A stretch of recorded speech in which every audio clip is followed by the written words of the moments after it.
Welcome back mga ka-Metapod. Another pamamanat na naman natin dito sa malapit lang sa atin. At malinaw yung dagat. At eto, kitang-kita talaga yung panus. O diba? May pang-adobo na tayo. Kaya sa mga nagalaot dyan, drive safe lang po. Dahil yung iba ay solo lang. Oh. Ito pa. Meron pa dito. Isang manipis. Ito yung masarap na sinabawan mga ka-Metapod. Kaso lang medyo mahirap yung ano ngayon. Yung pabuenas natin sa bagulan. Wala talaga dito sa video ito. Pero okay lang. At may nakita tayong pagi pero hindi ko yan hinuli kasi delikado. At doon sa malayo meron na namang pusit yung mga panus.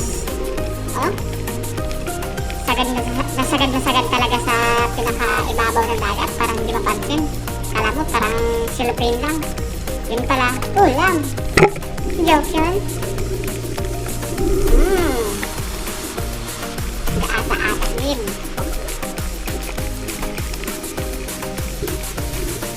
Sa mga hindi pa pala nakapollow dyan, pwede kayong mag-follow and like and share na din para mas lalo mag-grow yung ating pinaka-Facebook channel.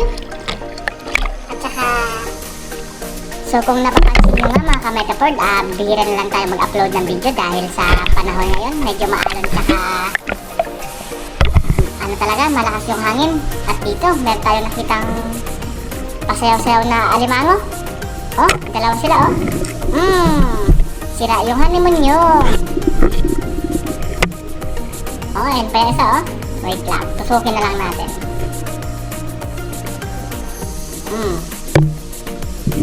Wala nang kawala. Nagitik. May pangsasa na tayo. Saka pang adobo. Hanap pa tayo ulit. Ayun oh, may nakikita naman tayong parang silupin sa ibabaw. Panus na naman. Ayun kung nakikita nyo mga ka-Metapod oh. Lapitan natin. So dito sa kabuting palad, ayun, hindi tinamaan. Bilis talaga mag-slick oh, parang si Flash. So hanggang dito na lang. Short video lang muna dahil dive lang tayo dito. So, paalam!